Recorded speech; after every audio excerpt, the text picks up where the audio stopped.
Hello everyone, welcome to Auric academy. Auric academy पे आपका बहुत बहुत स्वागत है। और आज हम लेके आए हैं थर्मोडायनामिक्स क्लास 11 से पार्ट 2, जिसमें हम फर्स्ट लॉ ऑफ थर्मोडायनामिक्स पढ़ेंगे। ठीक है, चलो स्टार्ट करते हैं। स्टार्ट करने से पहले एक ही बात, अगर वीडियो आपको पसंद आए तो वीडियो ज़रूर लाइक करें, चैनल ज़रूर सब्सक्राइब करें और अपने फ्रेंड्स के साथ शेयर करना बिल्कुल भी ना भूलें। ये हमारा सेकेंड पार्ट है इस चैप्टर का। इससे पहले ऑलरेडी एक वीडियो आ चुकी है जिसमें हमने स्टार्टिंग में कुछ चीज़ें पढ़ी थी। क्या पढ़ी थी उसमें? हमने पढ़ा था कि थर्मोडायनेमिक्स क्या होता है, स्कोप क्या है, सिस्टम्स क्या होता है, सराउंडिंग क्या है, या फिर कितने टाइप की सिस्टम होते हैं, कितने टाइप के उन सिस्टम में प्रोसेसेस होती हैं। ठीक है, तो वो सारी चीज़ें हम ऑलरेडी पढ़ चुके हैं। तो आज जो हम पढ़ने वाले हैं वो बहुत इंपॉर्टेंट टॉपिक है, वो है इंटरनल एनर्जी। और इस इंटरनल एनर्जी को ही हम यूज़ करके फर्स्ट लॉ ऑफ थर्मोडायनामिक्स तक पहुँचेंगे। ठीक है, तो चलो स्टार्ट करते हैं। तो क्या होता है इंटरनल एनर्जी? देखो, इंटरनल एनर्जी से मतलब होता है कि किसी की भी इंटरनली यानी आंतरिक एनर्जी। ठीक है, तो अगर हम किसी सिस्टम की बात कर रहे हैं तो सिस्टम की कुछ इंटरनल एनर्जी होगी, है ना। तो वो उस एनर्जी को हम कैसे चेंज कर सकते हैं? तो internal energy is the total energy.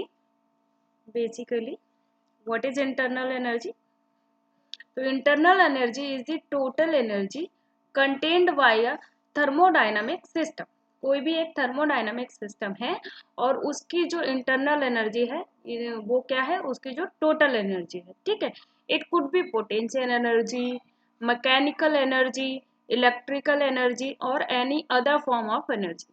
ठीक है, इंटरनल एनर्जी का मतलब ये नहीं है कि कोई पर्टिकुलर फॉर्म होगा। इंटरनल एनर्जी से मतलब है कि वो एनर्जी किसी भी फॉर्म में हो सकती है। ओके, तो हम ये कह सकते हैं कि sum of all forms of energy is stored within a substance और system is called internal energy. ये हम कह सकते हैं ना कि अगर हम एनर्जी की बात कर रहे हैं तो वो किसी भी टाइप की एनर्जी इसका टोटल होगी। क्लियर? अब इंटरनल एनर्जी होती क्या है? इंटरनल एनर्जी एक एक्सटेंसिव प्रॉपर्टी होती है।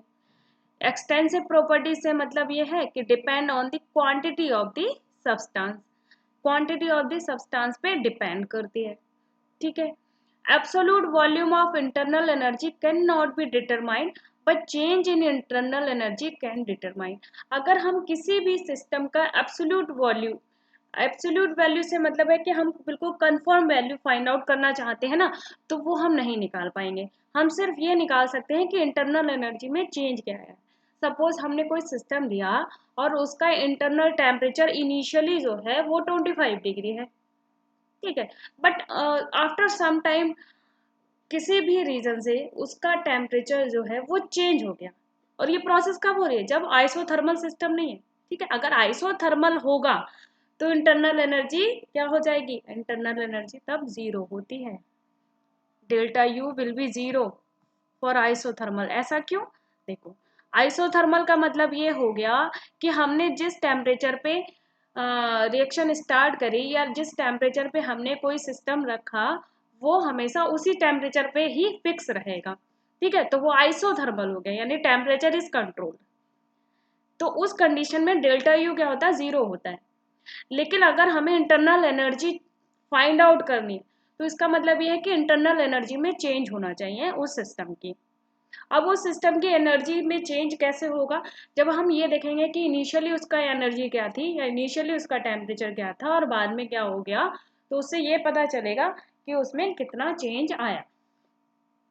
ठीक है, इसी को हम डिटेल में पढ़ने वाले हैं। ठीक है, क्लियर? तो इंटरनल एनर्जी से क्या मतलब है? इंटरनल एनर्जी किसी भी सिस्टम की ऑल फॉर्म ऑफ एनर्जी का सम होगा, यानी जितनी भी टाइप की किसी भी टाइप की एनर्जी का सम होगा। ठीक है, चलो अब हम देखते हैं कि कोई हमने एक सिस्टम लिया है। अब उस सिस्टम की फर्स्ट हमारी क्या थी? उस सिस्टम की एनर्जी क्या है? यूए है। हमने एक सिस्टम ले लिया, सपोज ये हमने एक सिस्टम ले लिया। ठीक है, अब इसकी एनर्जी इनिशियली कैसी है? यू है, यू है। ठीक है, अब इस पे हमने कुछ वर्क कर दिया। मान लो कि हमने कुछ नहीं करा, एक हमने रॉड डाल के और इसको स्टर ही कर दिया, हिला ही दिया। तो हिलाने से क्या होगा, इसके जो मॉलिक्यूल्स होंगे, जो पार्टिकल्स होंगे वो मूव करेंगे तो उन पार्टिकल्स में क्या होगा, काइनेटिक एनर्जी प्रोड्यूस होगी। उन काइनेटिक एनर्जी प्रोड्यूस होने से इसकी इंटरनल एनर्जी चेंज होगी कि नहीं होगी। तो सपोज अब ये यू बी हो गई, ठीक है। तो इंटरनल एनर्जी चेंज को हम कैसे निकालेंगे कि इनिशियली कैसा था, बाद में हमने क्या करा, उसे रॉड से हिला दिया तो इंटरनल एनर्जी कितनी हो गई, ठीक है। तो delta U will be U B minus U, यानी फाइनल इंटरनल एनर्जी और माइनस इनिशियल इंटरनल एनर्जी, ठीक है। अगर हम किसी केमिकल रिएक्शन की बात करेंगे तो हम इंटरनल एनर्जी ऑफ प्रोडक्ट देखेंगे, उसमें से हम इंटरनल एनर्जी ऑफ रिएक्टेंट को माइनस कर देंगे। क्लियर हो गया ये पॉइंट, ठीक है। अब देखो, अब ये थर्मोडायनामिक्स में बहुत इंपॉर्टेंट चीज ये है उनके साइन। हमें हमेशा साइन पे बहुत फोकस रहना है, ठीक है। अब देखो यहाँ पे लिखा है delta U is negative and delta U is positive and delta U is zero. Delta U negative कब होगा, जब प्रोडक्ट की energy is lesser than reactant energy, ठीक है। जब रिएक्टेंट की एनर्जी प्रोडक्ट से ज्यादा होगी, ठीक है, तब क्या होगा, निगेटिव होगी। ये हम केमिकल रिएक्शन में बात करें। अगर हम किसी सिस्टम में बात करें तो इंटरनल एनर्जी निगेटिव कब होगी, जब सिस्टम से एनर्जी रिलीज हो रही हो, जब सिस्टम से एनर्जी कहाँ जा रही हो, सराउंडिंग्स में जा रही हो, सराउंडिंग्स में जा रही हो, ठीक है। तब इंटरनल एनर्जी क्या हो जाएगी, निगेटिव हो जाएगी। और इंटरनल एनर्जी पॉजिटिव कब होगी, जब केमिकल रिएक्शन में बात करें तो प्रोडक्ट की एनर्जी जब रिएक्टेंट से ज्यादा हो, और अगर हम सिस्टम की बात करें तो जब सराउंडिंग से एनर्जी अंदर आ रही हो, जब सराउंडिंग से एनर्जी कहाँ आ रही हो, सिस्टम में आ रही हो, तो डेल्टा यू क्या हो जाएगा, पॉजिटिव। देखो, जब भी कुछ हमें मिलता है, ठीक है, कोई भी हमें कुछ देता है, हमें कुछ खाने को दे या हमें कुछ रुपए दे, तो उससे क्या होता है, हमारी एनर्जी बढ़ जाती है, ठीक है। लेकिन जब भी हमसे कुछ ले ले, कोई भी चीज हमारे पास से चली जाए, तो हम निगेटिव में चले जाते हैं, घाटे में हो जाते हैं, तो वहां पे हमारे साथ में क्या होगा, निगेटिव आ जाएगा। तो बस ये पॉजिटिव और निगेटिव याद रखना कि अगर सिस्टम से कुछ ले लिया जाएगा तो निगेटिव आएगा, और सिस्टम को कुछ दे दिया जाएगा तो पॉजिटिव आएगा। अब डेल्टा यू जीरो कब होगा, अभी मैं इससे पहले ही आपको बता चुकी हूँ कि अगर सिस्टम कब है, आइसोथर्मल कंडीशन में है, तो डेल्टा यू यानी इंटरनल एनर्जी चेंज हमारा क्या हो जाएगा, जीरो हो जाएगा, ठीक है। अब डेल्टा यू जो है वो एक स्टेट फंक्शन है। स्टेट फंक्शन से क्या मतलब है, ऑलरेडी हम फर्स्ट वीडियो में बता चुके हैं, फिर भी बता लेते हैं कि स्टेट फंक्शन से मतलब ये है कि डेल्टा यू इस बात पे डिपेंड नहीं करता है कि सिस्टम की एनर्जी कैसे इंक्रीज या डिक्रीज हुई है, इस बात पे डिपेंड नहीं करता है, ठीक है, क्लियर। तो internal energy of the system में चेंज, इंटरनल एनर्जी को हम दो तरह से चेंज कर सकते हैं। कैसे चेंज कर सकते हैं, या तो हम सिस्टम को एनर्जी दे दें या सिस्टम से एनर्जी ले लें, ठीक है। क्या करें, हम इसमें हीट पास कर दें या इससे हीट ले लें, ठीक है। दूसरा क्या कर सकते हैं, इस सिस्टम पे हम कुछ काम कर दें या इस सिस्टम के द्वारा काम करा लें, ठीक है। तो ये दो मोस्ट इंपॉर्टेंट थिंग है जिसके बेसिस पे इंटरनल एनर्जी किसी भी सिस्टम की हम चेंज कर सकते हैं। कौन कौन से, हीट पासेस इनटू और out of the system and work is done on और बाय द सिस्टम। तो अब हम इन दोनों चीजों को थोड़ा सा डिटेल में पढ़ने वाले हैं, ठीक है। आई होप यहाँ तक क्लियर हो गया होगा। तो चलो, अब सबसे पहले हम देखते हैं कि हीट की बात कर रहे हैं। तो जैसे अभी मैंने आपको एक फर्स्ट लास्ट उधर एग्जाम्पल ही दिया था कि हमने एक बीकर लिया और उसका कुछ इंटरनल एनर्जी है इनिशियली, ठीक है, इनिशियली कुछ इसकी इंटरनल एनर्जी थी यूए, ठीक है। फिर हमने क्या करा, रॉड से स्टिर कर दिया। अब हम रॉड से स्टिर ना करके क्या कर दें कि इसको थोड़ा हीट कर दें, ठीक है, इसको कुछ मैकेनिकल हीट दे दें, ठीक है, मैकेनिकल हीट दे दें। या फिर हम क्या कर दें, क्या कर सकते हैं हम इसको, कि हमने इसको एक क्लोज बॉक्स में लिया, उसकी कुछ इंटरनल एनर्जी थी, फिर इसको एक हमने रिजर्वियर के अंदर कैप्ट कर दिया। ये हमने क्या ले लिया, रिजर्वॉयर ले लिया, ठीक है। अब रिजर्वॉयर ले लिया तो इसका कुछ इनिशियली टेम्परेचर होगा और रिजर्वॉयर का भी कुछ टेम्परेचर होगा। तो ये क्या होगा, ये अगर सपोज सिस्टम का टेम्परेचर सराउंडिंग से कम होगा तो ये क्या करेगा, सराउंडिंग से टेम्परेचर अपनी ओर ले लेगा, और अगर सराउंडिंग का टेम्परेचर कम होगा तो सिस्टम सराउंडिंग जो है वो सिस्टम से टेम्परेचर ले लेगा। ठीक है, तो इसी को ही हम इसके थ्रू ही क्या करते हैं, हीट चेंज हो जाएगी किसकी, इंटरनल जो सिस्टम है उसकी। और अगर हीट चेंज हुई तो दैट मीन कि इंटरनल एनर्जी भी चेंज होगी। इसको थोड़ा फिर से समझ लेंगे। ठीक है, तो energy is exchange between the system and the surroundings as heat if they are at different temperature. ठीक है, क्या लिया हमने, एक सिस्टम लिया और वो उस सिस्टम का सपोज टेम्परेचर है 25 डिग्री ही ले लेते हैं, चलो ठीक है, फॉर एग्जांपल 25 डिग्री एक टेम्परेचर है इस सिस्टम का। ठीक है, फिर इस सिस्टम को हमने एक क्या करा, आउटर एक रिजर्वयर के अंदर रख दिया। अब उस रिजर्वयर का भी कुछ टेम्परेचर है। सपोज उस रिजर्वयर का टेम्परेचर यहाँ 25 डिग्री है और इसका 35 डिग्री है, तो ये रिजर्वयर क्या, ये सिस्टम क्या करेगा, रिजर्वयर से टेम्परेचर अपनी ओर यानी ये हीट अपनी ओर एब्जॉर्ब कर लेगा। ठीक है, और ये तब तक होगा जब तक ये दोनों का टेम्परेचर ऑलमोस्ट इक्वल ना हो जाए, यानी इक्विलिब्रियम पे ना पहुंच जाए।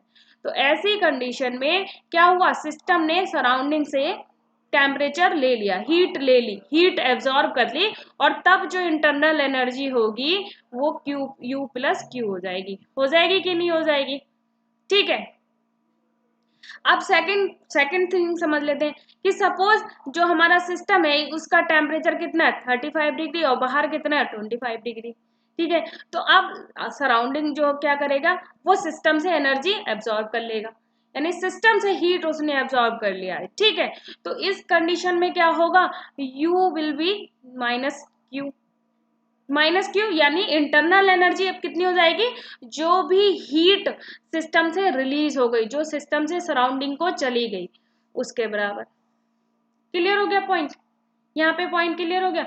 तो हम यहाँ पे ये कह सकते हैं कि delta U will be equal to Q, ये कह सकते हैं कि नहीं कह सकते, ये कह सकते हैं ना कि डेल्टा यू यानी internal energy will B Q कह लो या क्यू प्लस, या फिर हम डेल्टा यू कह सकते हैं कि क्यू प्लस यू, यानी कि जो इंटरनल एनर्जी चेंज है वो क्या होगा, जो भी हीट एब्जॉर्ब्ड हुई और जो इंटरनल एनर्जी पहले थी वो। ठीक है, तो इस तरह से क्या होगा, इंटरनल एनर्जी विल चेंज। सही है, समझ में आ गया, क्लियर हो गया पॉइंट कि अगर सिस्टम सराउंडिंग से टेम्परेचर ले रहा है, हीट एब्जॉर्ब कर ले रहा है, तो उसकी इंटरनल एनर्जी चेंज हो जाएगी, या सिस्टम से सराउंडिंग हीट ले रहा है। ठीक है, सिस्टम से सराउंडिंग हीट ले रहा है, ये दोनों फिगर्स आप देख लीजिए, दोनों फिगर यही शो कर रहे हैं कि सिस्टम हॉटर देन सराउंडिंग, तो सराउंडिंग ने हीट ले लिया। ठीक है, तो सराउंडिंग ने हीट ले लिया। ठीक है, अब क्या है यहाँ पे, सिस्टम कोल्डर देन सराउंडिंग, तो सराउंडिंग से सिस्टम ने हीट ले लिया, तब ये सारी हीट के अंदर, तो इन दोनों ही कंडीशन में internal energy of the system is changing. ठीक है, क्लियर हो गया पॉइंट। चलो नेक्स्ट देखते हैं, this exchange of energy which is a result of temperature difference is called heat. क्या कहलाता है, हीट कहते हैं। The exchange of energy which is a result of temperature difference, जिसके थ्रू टेम्परेचर में डिफरेंस आ जाए। ठीक है, तो चेंज इन इंटरनल एनर्जी यानी डेल्टा यू को हम क्या कह सकते हैं, ये heat. Q will be positive, Q कब पॉजिटिव होगा भाई बता दो भाई, अब तो समझ में आ गया होगा, जब सिस्टम सराउंडिंग से एनर्जी यानी हीट एब्सॉर्ब कर ले। ठीक है, और Q निगेटिव कब होगा, यानी हीट निगेटिव कब होगी, जब सिस्टम से सराउंडिंग्स को हीट ट्रांसफर हो जाए। ठीक है, यानी कि Q पॉजिटिव कब होगा, जब सिस्टम ले रहा है और पॉजिटिव होगा ये।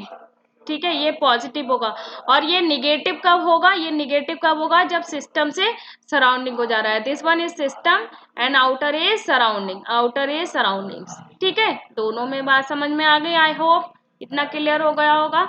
तो चलो नेक्स्ट देखते हैं, बहुत important, what is next, pressure work.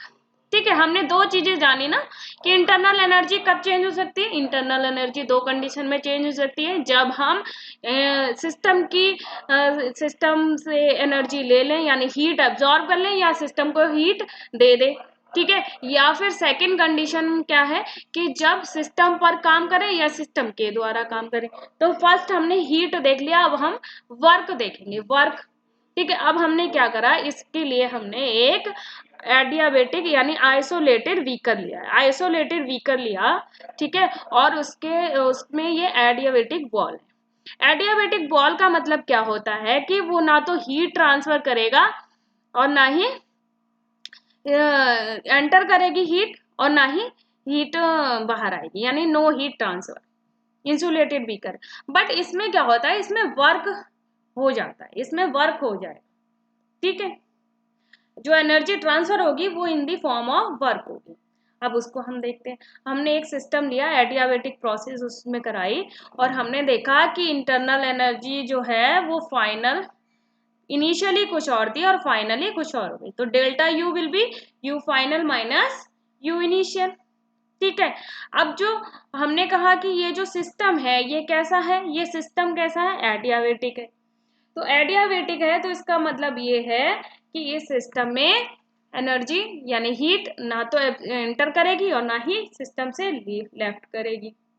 ठीक है, तो एडियाबेटिक वॉल क्या करती हैं, ना तो हीट सिस्टम में ट्रांसफर होने देती हैं और ना ही हीट सिस्टम से बाहर आने देती हैं। ठीक है, लेकिन इस सभी में हम क्या कर सकते हैं, इस सभी में हम किसके थ्रू एनर्जी चेंज कर सकते हैं, या तो हम कुछ मैकेनिकल वर्क कर लें या फिर कुछ हम इलेक्ट्रिकल वर्क कर लें।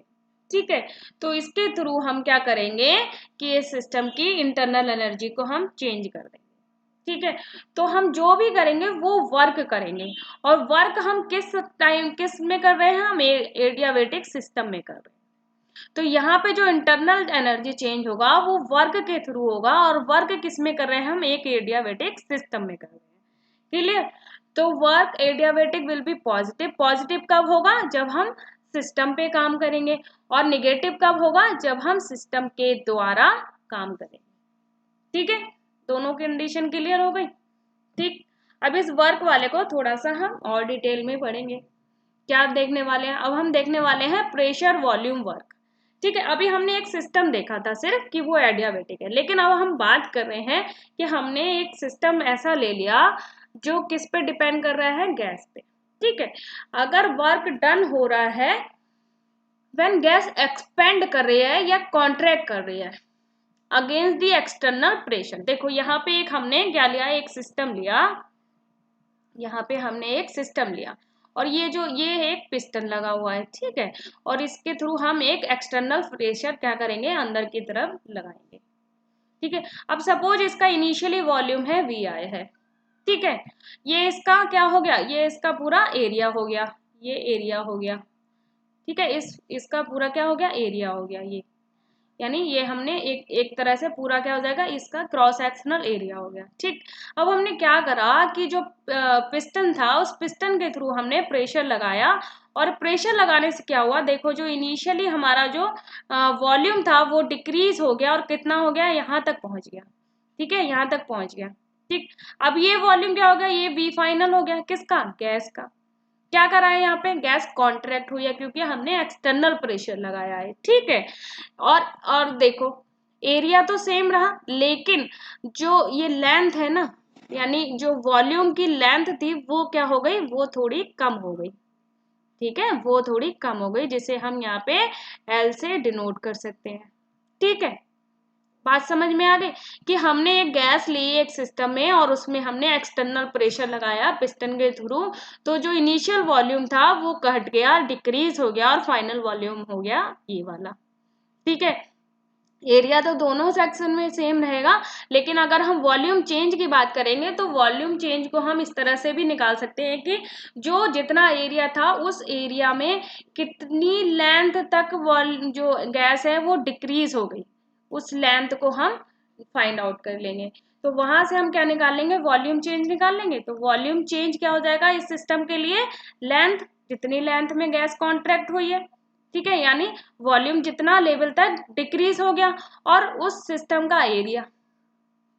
ठीक है, इसके थ्रू हम वॉल्यूम चेंज निकाल लेंगे। और वॉल्यूम चेंज हम कैसे और भी फाइंड आउट कर सकते हैं, volume final minus volume initial करके। क्लियर यहाँ पे, चलो, अब इसके बाद देखो, अब हमें पता है कि हमने एक एक्सटर्नल प्रेशर लगाया, तो प्रेशर क्या होता है, pressure is equal to force upon area, कि हमने पर्टिकुलर एरिया में कुछ फोर्स लगाया, ठीक है। तो हम फोर्स को फाइंड आउट कर सकते हैं। तो फोर्स क्या होगा कि हमें ये देखना है कि फोर्स हमने कितना लगाया, कि जितना हमने प्रेशर लगाया, और यहाँ पे प्रेशर क्या है, एक्सटर्नल है, प्रेशर क्या है, एक्सटर्नल है, ठीक है। तो हमने क्या करा, इसको क्रॉस मल्टीप्लाई करा है ना, फोर्स निकालने के लिए, ठीक। यहाँ से फोर्स आ गया। अब देखो, अब क्या है कि if W is work done on the system by movement of the piston, system पर ही तो काम कर रहे हैं हम, पिस्टन को दबा रहे हैं, गैस कॉन्ट्रैक्ट कर रहे हैं, यानी सिस्टम पर काम किया है, सिस्टम पे काम किया है। तो W क्या हो जाएगा कि जो भी हमने फोर्स लगाया, यानी वर्क क्या हो जाएगा, जो हमने फोर्स लगाया, और जो फोर्स लगाने से कितनी डिस्टेंस में मूवमेंट हो गया, ठीक है। बात क्लियर हुई कि वर्क क्या होगा, जितना हमने फोर्स लगाया और वो फोर्स से कितनी डिस्टेंस में मूवमेंट हुआ, उन दोनों को मल्टीप्लाई करके हम वर्क निकाल सकते हैं ना। जैसे हम कहते हैं कि हमने एक बड़ा सा पत्थर लिया और उसको हमने कुछ फोर्स से मूव करा दिया, तो हम फिर यही देखते हैं ना कि हमने कितने मीटर दूरी तक उसको मूव करा दिया और कितना हमने फोर्स लगाया था। तो उसके थ्रू ही हम पता कर सकते हैं ना कि हमने कितना काम किया, वर्क किया, ठीक है। तो सेम हमने यहाँ पे भी क्या है कि W लिया हमने वर्क, और हमने जितना फोर्स लगाया और उस फोर्स से कितनी डिस्टेंस में मूवमेंट हो गया, ठीक है। अब हम फोर्स तो यहाँ से पहले ही निकाल चुके हैं, force is equal to P external into A, और डिस्टेंस क्या होगा, ये लेंथ हो जाएगी जो हमने क्या करी, ये लेंथ जो वॉल्यूम हमारा डिक्रीज हो गया, ठीक है, वो डिस्टेंस जितनी मूव हुई, ठीक। तो P एक्सटर्नल, अच्छा अब ये देखो A इंटू एल हम यहाँ पे ऑलरेडी निकाल चुके हैं, तो A इंटू एल क्या होगा, वॉल्यूम चेंज होगा ना, तो वो वॉल्यूम चेंज आ गया, डेल्टा भी। अब आप कंफ्यूज हो जाओगे कि ये निगेटिव साइन मैम ने क्यों लगा दिया, तो निगेटिव साइन भाई हमने इसलिए लगाया है क्योंकि गैस हो रही है कॉन्ट्रैक्ट, तो गैस कॉन्ट्रैक्शन का मतलब है कि V final will be lesser than V initial.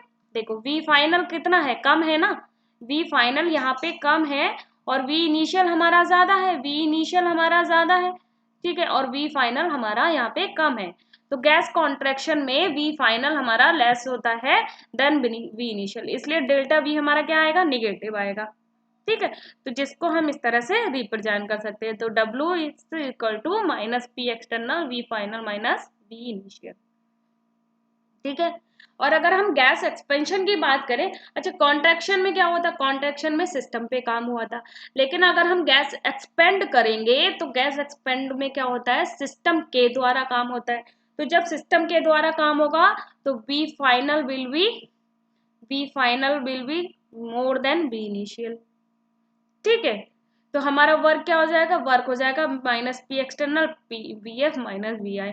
अब यहाँ पे इन दोनों में, कॉन्ट्रैक्शन में और एक्सपेंशन में, दोनों में आपने किसका ध्यान रखना है, W के साइन का, W के साइन का, क्यों, क्योंकि कॉन्ट्रैक्शन में सिस्टम पर काम हो रहा है और एक्सपेंशन में सिस्टम के द्वारा काम हो रहा है, ठीक है, क्लियर। तो अगर गैस एक्सपेंड हो रही है तो बी फाइनल यानी volume final will be greater than V initial, और डेल्टा वी क्या हो जाएगा, पॉजिटिव होगा, लेकिन वर्क कैसा होगा, निगेटिव होगा, क्यों, क्योंकि work done by the system, system काम कर रहा है, सिस्टम अपनी एनर्जी खत्म कर रहा है, सिस्टम अपनी इंटरनल एनर्जी रिलीज कर रहा है काम करके, ठीक है, तो नेगेटिव होगा, क्लियर हो गया। और कॉन्ट्रैक्शन की बात करेंगे तो V final will be less than V initial, और B फाइनल अगर वॉल्यूम फाइनल जो है वो इनिशियल से कम होगा तो डेल्टा V हमारा कैसा हो जाएगा, निगेटिव हो जाएगा ना, क्योंकि हमें पता है delta V is equal to V final minus V initial, ठीक है, यही तो होता है। अगर हमारा V इनिशियल ज्यादा है तो ये निगेटिव का ही साइन आएगा, और V फाइनल होगा तो पॉजिटिव आएगा। तो इस कंडीशन में हमारा डेल्टा V क्या आ जाएगा, पॉजिटिव, और ये तब होगा जब work done on the system होगा, जब work done on the system होगा। आई होप कि अब आपको ये समझ में आ गया होगा कि अगर गैस एक्सपेंड हो रही है तो सिस्टम जोर लगा रहा है, सिस्टम फोर्स कर रहा है गैस को एक्सपेंड करने के लिए। और गैस जब कॉन्ट्रैक्ट हो रही है तो हम फोर्स लगा रहे हैं बाहर से, सराउंडिंग से, ठीक है, तो हम सिस्टम पे काम कर रहे हैं, तो हमेशा क्या होगा, पॉजिटिव होगा, ठीक है। अब ये सारी स्टेज जो थी वो सारी सिंगल स्टेप थी। जैसे हमने सिंगल स्टेप का मतलब ये है कि बस हमने एक बार प्रेशर लगा दिया, ये प्रेशर लगाया और वॉल्यूम जो है वो यहाँ से इतना डिक्रीज हो गया।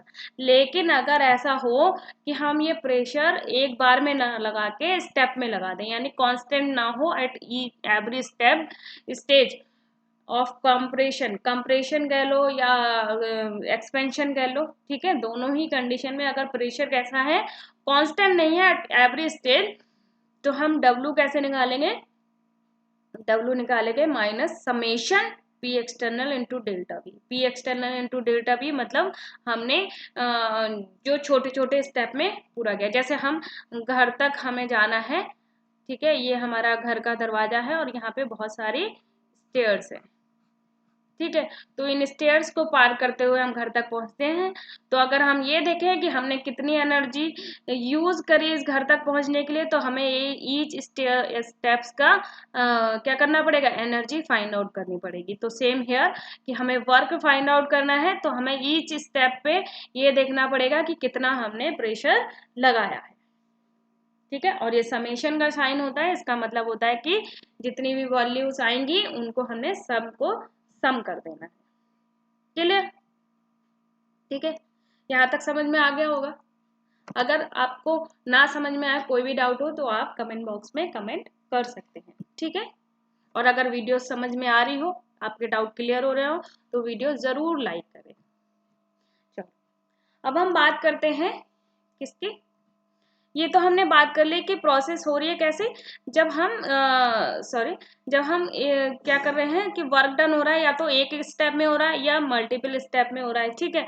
और अगर प्रोसेस कैसी हो, अगर रिवर्सिबल स्टेप में हो, तो रिवर्सिबल यानी प्रेशर वॉल्यूम वर्क हो रहा हो लेकिन रिवर्सिबल प्रोसेस में हो रहा हो, तब हम क्या करेंगे, रिवर्सिबल प्रोसेस। रिवर्सिबल इरिवर्सिबल तो समझ में आता है, यानी कि ए से हमारा प्रोडक्ट बना और अगर इस तरह का साइन है तो ये इरिवर्सिबल है, यानी ए से प्रोडक्ट बन गया तो बन गया।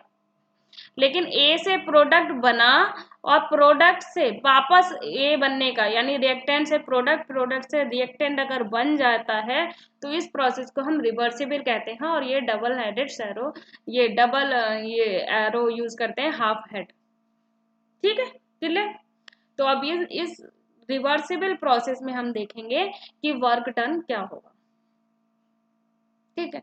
अब इस रिवर्सिबल प्रोसेस में work done is for reversible, हमने R E V for reversible लिया है, ठीक है, और पी एक्सटर्नल लिया है। वो अब वॉल्यूम जो है, अब आप देखो रिवर्सिबल है तो हम एक कांस्टेंट डेल्टा वी नहीं ले सकते हैं ना, ठीक है, डीवी लेंगे, यानी ईच स्टेप पे लिटिल बिट वॉल्यूम क्या होगा, चेंज होगा, ठीक है। और ये इंटीग्रेशन का साइन है, यानी वॉल्यूम जो है वो V1 से V2 तक चेंज हो रहा है बट इन मल्टीपल स्टेप, ठीक है।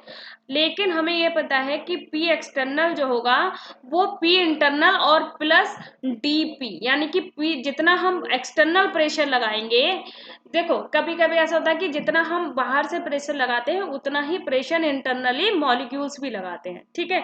तो जितना प्रेशर बाहर का होगा उतना इंटरनल प्रेशर भी होगा, प्लस उसके साथ में मॉलिक्यूल्स के ऊपर कुछ और इनिशियली इंटरनली प्रेशर और भी होता है जिसे हम डीपी कहते हैं।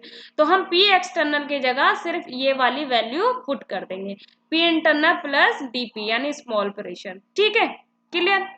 चलो अब ये हमने यहाँ पे लगा दिया और इनटू ये आ गया हमारा डीवी।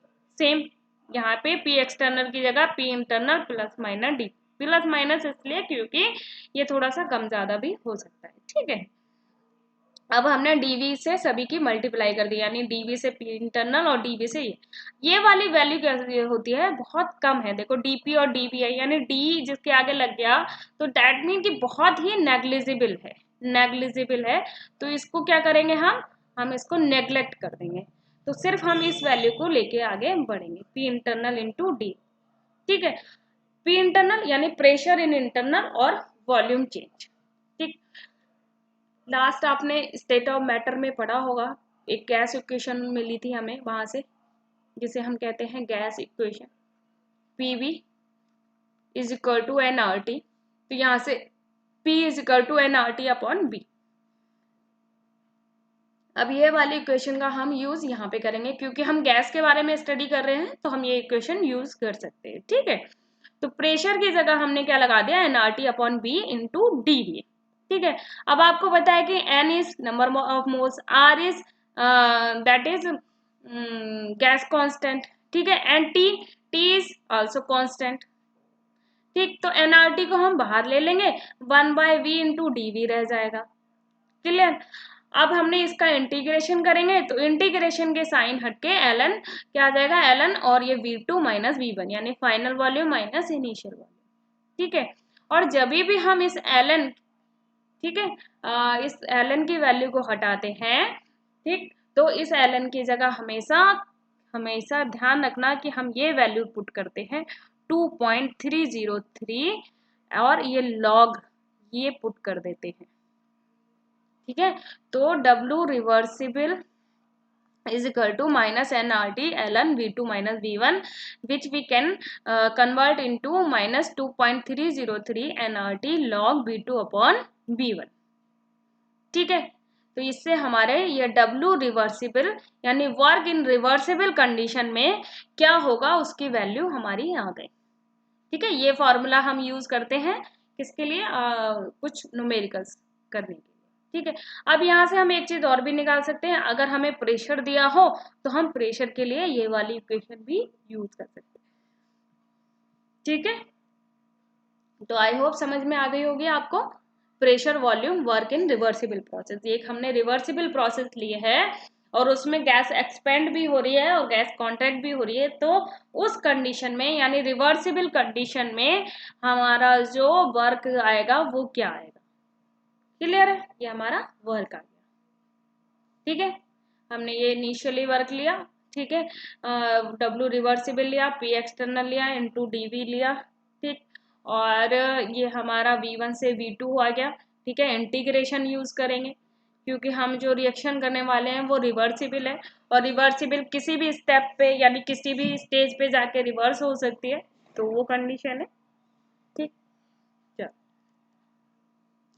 नेक्स्ट, वाह, अब हम आ गए हैं कहाँ पे, फर्स्ट लॉ ऑफ थर्मोडायनामिक्स पे पहुंच चुके हैं। तो first law of thermodynamics, first law of thermodynamic क्या कहता है कि अगर कोई आइसोलेटेड सिस्टम हो तो डेल्टा यू क्या होगा, हमारा जीरो होगा। तो इसका मतलब क्या होता है कि आइसोलेटेड सिस्टम के लिए law of conservation of energy, the energy of an isolated system is constant which says that कि this is law of conservation of energy, यानी एनर्जी जो है वो कंजर्व रहती है, ना तो इंक्रीज ना तो क्रिएट होती है ना डिस्ट्रॉय होती है। यही हमारा फर्स्ट लॉ ऑफ थर्मोडायनामिक्स है, वेरी वेरी वेरी इंपॉर्टेंट। तो energy can neither be created nor be destroyed although it can be converted from one form into another, जो कि हम ऑलरेडी देख चुके हैं कि एनर्जी ना तो क्रिएट होती है ना डिस्ट्रॉय होती है, सिर्फ एक फॉर्म से दूसरी फॉर्म में चेंज हो जाती है, ठीक है। ये है हमारा बहुत ही important first law of thermodynamics, ठीक है।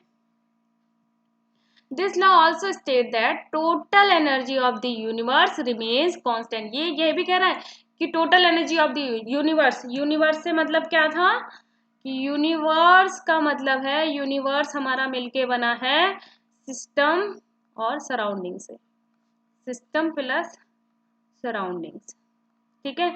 तो हमेशा ये हमेशा कांस्टेंट रहेगा, क्यों रहेगा, क्योंकि सिस्टम से सराउंडिंग में जाती है, सराउंडिंग से सिस्टम में जाती है, तो इसलिए टोटल एनर्जी हमेशा कांस्टेंट रहती है, ठीक है। Energy of the system that is isolated from its surrounding is constant, और वो सिस्टम जो कि आइसोलेटेड है फ्रॉम इट्स सराउंडिंग, अगर हमने एक आइसोलेटेड सिस्टम लिया है तो उसकी भी एनर्जी कैसी रहती है, हमेशा कांस्टेंट रहती है, ठीक है। क्लियर हो गया यह पॉइंट, क्लियर। ये हमें बताता है कि एनर्जी जो है वो ना तो क्रिएट हो सकती है ना ही डिस्ट्रॉय हो सकती है, बस एक फॉर्म से दूसरी फॉर्म में चेंज हो सकती है। Now mathematical expression, a system with internal energy U1 absorbs Q amount of heat and work done W happens on the system, the internal energy of the system becomes U2. ठीक है, एक हमने system ले लिया, suppose हमने यही system ले लिया है और ये क्या कर रहा है, ये तो आइसोथर्म हो गया, आइसोथर्मल ले लिया। ठीक है, एक हमने सिस्टम लिया और उस सिस्टम की इंटरनल एनर्जी U1 है और ये क्या कर रहा है, एनर्जी Q जो है एब्जॉर्ब कर ले रहा है। ठीक है, और आल्सो इस पे कुछ काम हो रहा है, वर्क हो रहा है, तो internal energy of the system क्या हो गई, अब ये इंटरनल एनर्जी चेंज हो गई, किस में चेंज हो गई, U2 में। तो U2 will be U1 plus Q plus W, यानी हीट और वर्क। तो U2 माइनस U1 यानी delta U is equal to Q plus W, and that is mathematical expression for the first law of thermodynamic with heat and work. तो हम ये कह सकते हैं कि internal energy change is equal to heat added to the system plus work done on the system.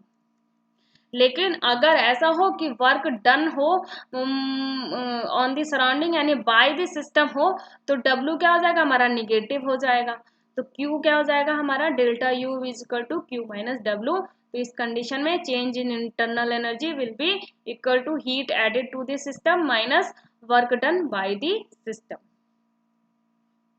Clear, दोनों में difference समझ में आया। अगर सिस्टम पे वर्क हो रहा है तो दोनों ही पॉजिटिव होंगे, लेकिन सिस्टम के द्वारा वर्क हो रहा है तो W नेगेटिव हो जाएगा। तो ये इंटरनल एनर्जी इस तरह से रिप्रेजेंट करेंगे।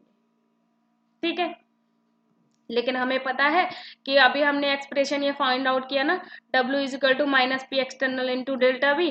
तो इसको अगर हम रिप्रेजेंट कर दें तो delta U is equal to Q minus P external into delta V। अगर हम कांस्टेंट वॉल्यूम ले रहे हैं यानी तो delta U is equal to QV, और ये बहुत इंपॉर्टेंट है, ये हमारा आगे भी यूज होने वाला है। तो इंटरनल एनर्जी हो जाएगा heat absorbed at constant volume, at constant volume.